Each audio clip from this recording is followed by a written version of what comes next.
Rates of change in tangent lines to curves. The objective is to find the instantaneous rate of change, and we're going to start by talking about the average rate of change. So speed r can be calculated by the distance traveled d divided by the elapsed time t. That is, r is equal to d divided by t, as we see here in this equation. So if the distance traveled is given by some function f of t, then the average speed can be calculated by the following formula. When f of t measures the distance traveled at time t, the average speed over the interval from t1 to t2 is f of t2 minus f of t1, so that's just your change in distance, over t2 minus t1, which is your change in time.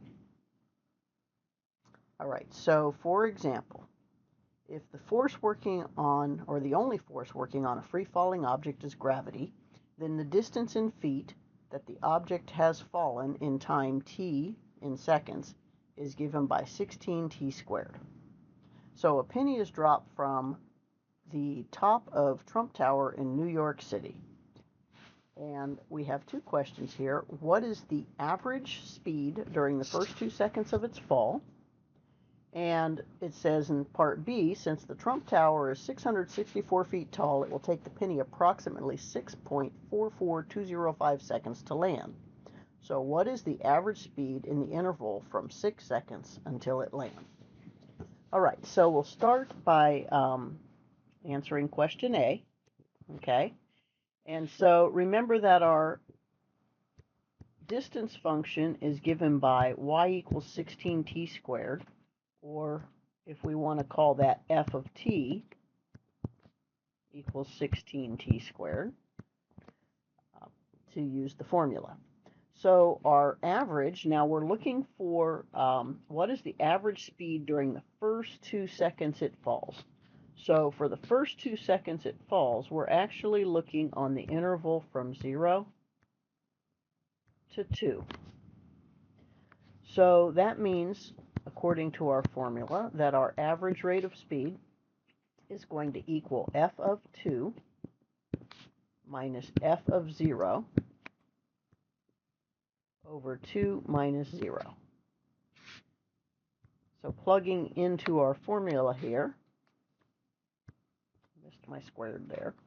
So plugging into our formula here, we're going to have 16 times 2 squared minus 16 times 0 squared, and 2 minus 0 is just 2. So this is going to be 16 times 4, which is 64, minus 0 over 2. And so 64 over 2 is going to be 32, and the units are going to be feet per second, because we're talking about a rate, and the distance was given in feet, and the time was given in seconds. All right, so part B, we have the same formula, so we'll call it f of t is equal to 16t squared. But now we're looking for the average speed on the interval from 6 to 6.44205. Okay, and so according to our formula, we should be able to find that average speed by taking f of 6.44205 minus f of 6. Notice we're always putting the second value of the interval in first, over 6.44205 minus 6. So this is going to be 16 times 6.44205 squared minus 16 times 6 squared. And the difference here is going to be 0.44205. All right, so I am going to just put this value into my calculator. And when I do, I get actually exactly 199.0728. And I'm just going to go ahead and round this to approximately 199.1. And the units are going to be, again, in feet per second. So we can see that the average rate of speed in the first 2 seconds is a lot less than the average rate of speed in that last half a second, because it's accelerating, it's picking up speed as it falls. All right, moving on. I'm going to start with some notation here. So the Greek uppercase letter delta, which looks like this triangle here, is a symbol that's commonly used in mathematics to denote change. So, for example, delta y represents the change in the variable y, or y2 minus y1. Delta t denotes the change in the variable t, which is t2 minus t1. So we can calculate the average speed of a free-falling object as a function of time on an arbitrary interval from t to t plus h, where h is just some arbitrary value, because we have the formula that we just used there. Distance fallen at time t in feet per second would be given by 16t, y equals 16t squared. And so, according to our average speed formula, the average rate of speed is going to be the difference in the distance traveled, our delta y, over the difference in time. This should be delta t. Okay? Okay, and so that would be given by 16 t plus h squared minus 16 t squared over t plus h minus t. So we're just directly plugging into the formula like we did before, except instead of using numbers, we have t plus h and t. Okay? Be careful when you're squaring t plus h. Remember, you get that middle term, the 2th. Okay? So we square that out. And then we can see that the 16t squared here, when we distribute, is going to cancel with the 16t squared here. The t plus h minus t just gives us h. And so this becomes 32th plus 16h squared over h. And then I could factor an h out and cancel it, and I get 32t plus 16h. So the point of this here is we did this for an arbitrary value, t, an arbitrary time t, and an arbitrary difference in time h. And so instead of having to, repeat this process multiple times, we actually now have a formula for the average rate of a free-falling object. So in the next example, it says find the average speed of a free-falling object on the interval from 3 to 4 using the formula above. Okay, so on the interval from 3 to 4, okay, so we're starting at 3, we're ending at 4. That means our starting time, t, is equal to 3 seconds, and our ending time, t plus h, is equal to 4 seconds. And therefore, from these two, we can see that h is equal to 1 second, the difference between the starting time and the ending time. All right? And so we know then that the average speed of this free-falling object is given by 32t plus 16h. So just plugging in our values, we're going to get 32 times 3 plus 16 times 1, which is 32 times 3 is 96 plus 16, and that is going to be 112. And again, the units are going to be feet per second. Okay? So instead of having to go through the whole change in, f over change in t, we can just simply plug into the formula here. So now let's talk about the instantaneous speed. So we want to be able to determine the instantaneous speed at any particular point in time rather than looking at an average over an interval. So we can determine the instantaneous speed of the object at time t by the above formula by letting h get very small so that it eventually goes to 0. Okay? So here it says, find the speed of a penny dropped from the top of Trump Tower in New York City at the exact instant when it lands. So from our previous example, we know that the time t when it lands is 6.44205 seconds. So it takes 6.44205 seconds for the penny to land. All right. So we want the instantaneous rate of speed. So we know that if we think about the average,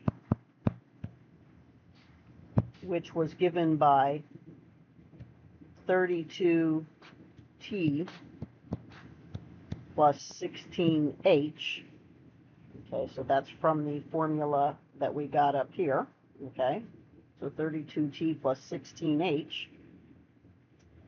Then if we think about what happens, so average is going to be then 32t, and we're going to think about what happens as h gets very, very small. So as h gets very, very, very small and goes to 0, so we'll just think about h being 0 here, and so we're just going to have 32t, and our t is 6.44205, okay? And so we're just going to go ahead and plug that into a calculator and get the instantaneous rate of speed when it lands is 206.1456, or we can round that to approximately 206.1 feet per second. Okay?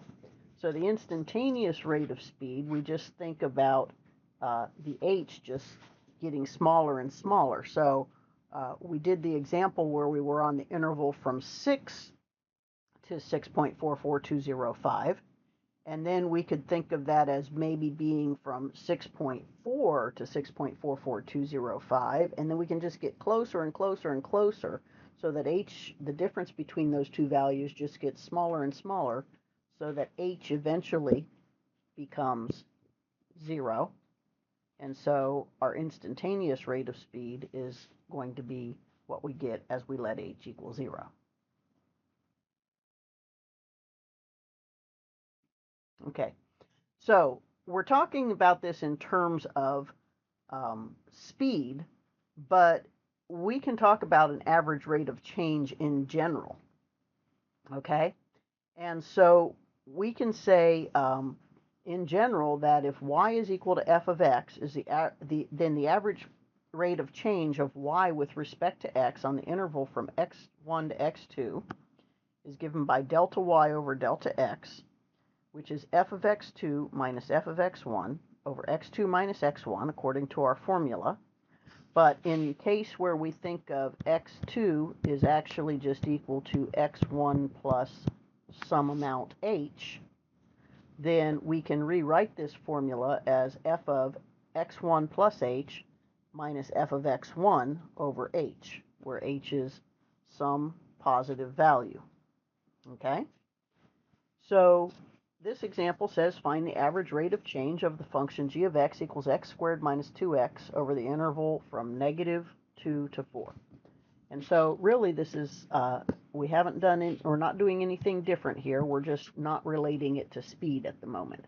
So the average rate of change is going to equal, remember we're going to take the function evaluated at the first endpoint minus the function of, the last endpoint minus the function evaluated at the first endpoint. And then we're going to take the 4 minus the -2. Okay, so that's, again, just plugging into the formula. And so now we're going to have to evaluate g at 4, which is going to be 4 squared minus 2 times 4. Okay. And then we're going to subtract it evaluated at negative 2. So that's going to be negative 2 squared minus 2 times negative 2. And then we're going to divide that by 4 minus a minus becomes a plus. Okay? And so now we're going to just do this arithmetic. So we have 4 squared minus 8. So that's 16 minus 8, which is equal to 8. And here we have 4 plus 4, which is also 8. And we're dividing by 6. So we have 0 divided by 6, which is simply 0. Okay? So that means that the average rate of change of this function on the interval from negative 2 to 4 is actually 0. Okay? And notice that we don't really have units in this because we're not dealing with time or distance.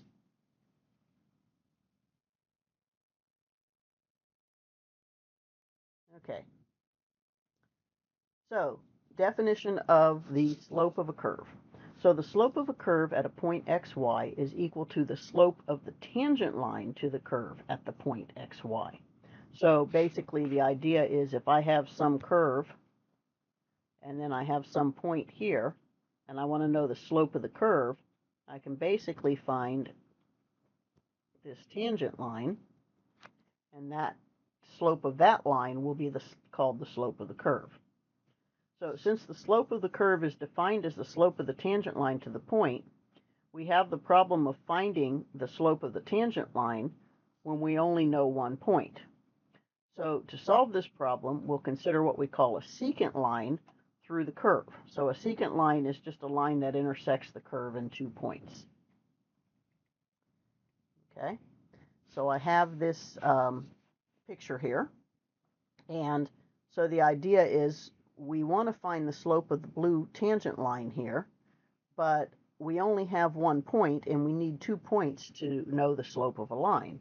So we can find the slope of the red line here and use it as an approximation for the slope of the blue line. But as you can see in the image, it's not a very good approximation. So what we're going to do is we're going to go to this website so I can show you a little illustration here. Okay, and so here I have, I'll make it kind of look like my picture did there.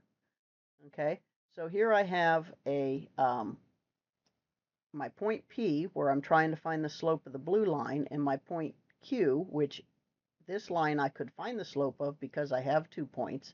But obviously, the slope of this line is way different than the slope of that line.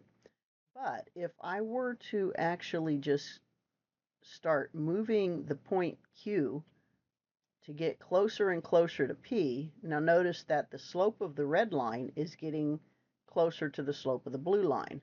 So I can keep moving it, so that when I'm like right about here, the slope is almost the same, not quite. So I could keep getting closer and closer. And now here we're not very far off, so these two slopes could be almost identical. They're going to be slightly different, okay? And then eventually we could let the point Q actually equal the point P, so we could find the slope of all those lines up to infinitely close to the point P, because we have 2 points. And then we can see that as the point Q approaches the point P, the closer we get to that point P, the more accurate the slope of the red line is to approximate the slope of the blue line. Okay? And so it's this idea that we're going to be using to find the slope of a curve. So if we want to find the slope of the tangent line to the curve at the point xy, we can form the secant line, PQ, where Q is x plus h, f of x plus h. So we've just increased the x value of P by a factor of h. And then we can let Q move along the curve toward P, that is, letting h get closer and closer to 0. And then the slope of the secant line, which is given by delta y over delta x, or f of x plus h minus f of x over h. And then we can just consider what happens as h gets closer and closer to 0. And when we do, we will have the slope of the tangent line. So here, for example, it says find the slope of the curve, and the equation of the tangent line to the curve of f of x equals x squared minus x at the point 2, 2. Okay? And so we know that we can find the delta y over delta x is going to be equal to, I'll just rewrite the formula here, f of x plus h minus f of x over h. Okay? And so delta y over delta x, that will be our slope, right? And so since we're at the point 2 here, we can say that this is going to be f of 2 plus h minus f of 2 divided by h. So plugging this into our equation, we're going to have f of 2 plus h is going to be 2 plus h squared minus 2 plus h, okay? And then f of 2 is going to be 2 squared minus 2. And then this is going to be divided by h, okay? So now 2 plus h squared becomes 4 plus 4h plus h squared. Distribute the negative through the next, I get minus 2 minus h. And then 2 squared minus 2 is actually just 2, so we're subtracting 2 here. Okay? And now we can see that if we combine like terms, I'm going to have a 4 and a minus 2 and a minus 2. So basically, those are going to cancel, okay? And then I also have this 4h and this minus h. Those can combine, and so 4h minus h is going to be 3h plus the h squared that's here, divided by h. And now if I factor in h out of the numerator,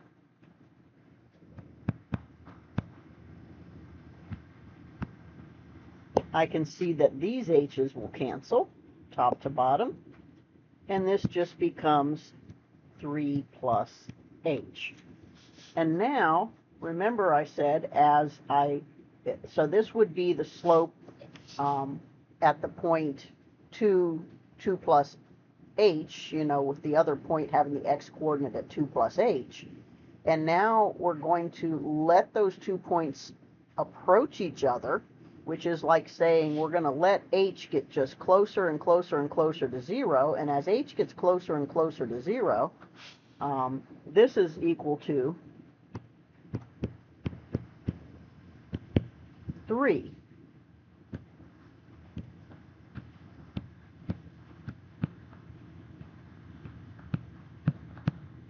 As h approaches 0.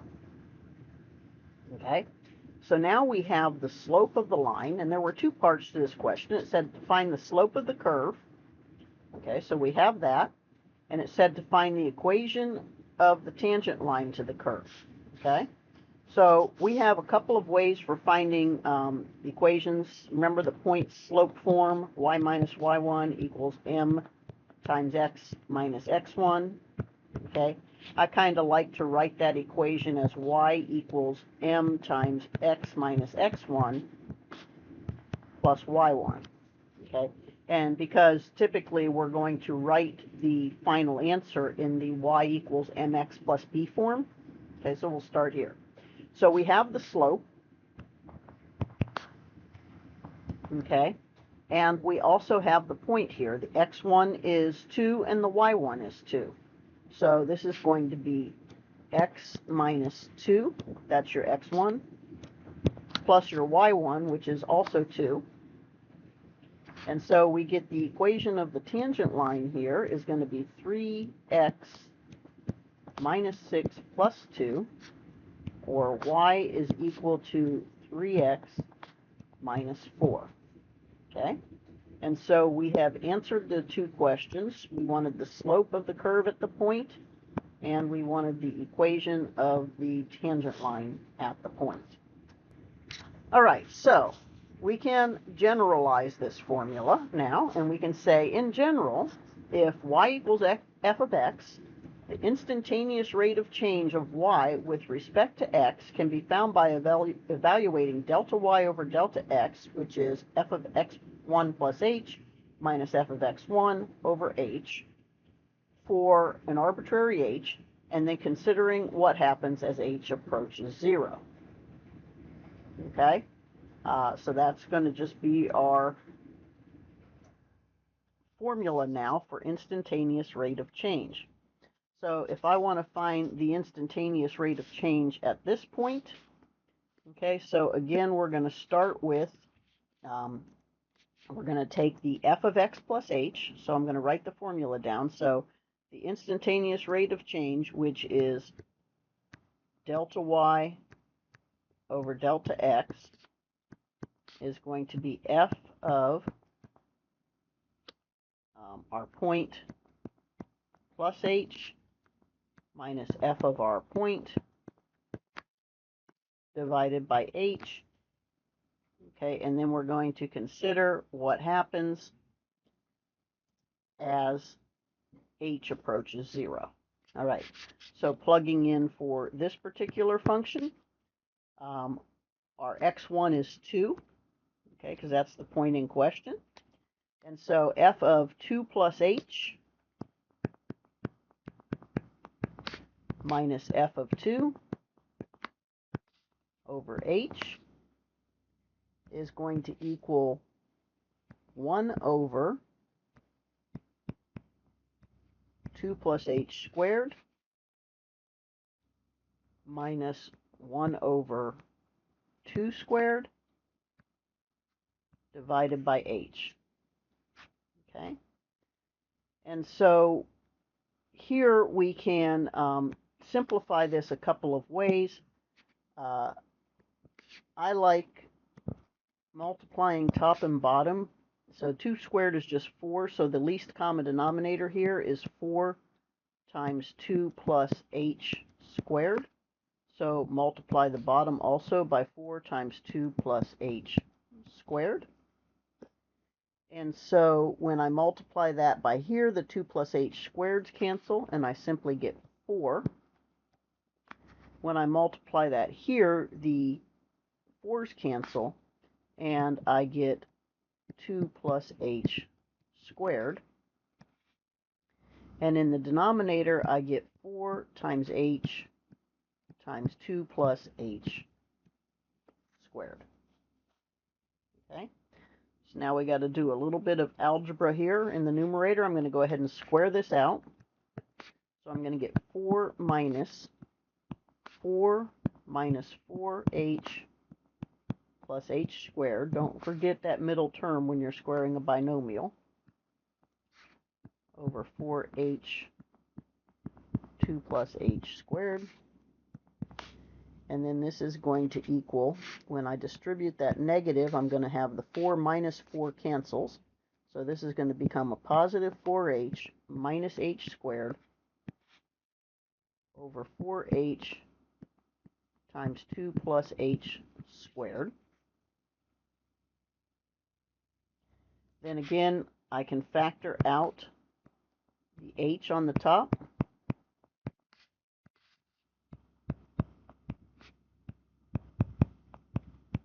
And then these h's, top to bottom, will cancel. And so I end up with 4 minus h over 4 times 2 plus h squared. Okay? And so now I'm going to let h approach 0. So as h approaches 0, this becomes 0, this becomes 0. And so I'm just going to get 4 in the numerator, and 4, 2 plus 0 is just 2 squared.